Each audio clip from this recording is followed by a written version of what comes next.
God releasing the spirit of an evangelist. Ninaona Mungu anaachilia roho ya uinjilisti. Unakuja juu ya mtu.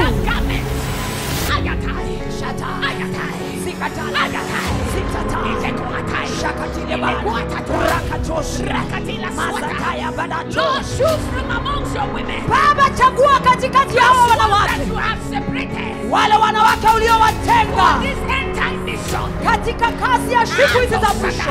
Move in this congregation right now. Yeye aliye katika kongamano hili sasa. Begin to touch them. Wakuse. She will give you utterance. Atakupatia usemi. This is the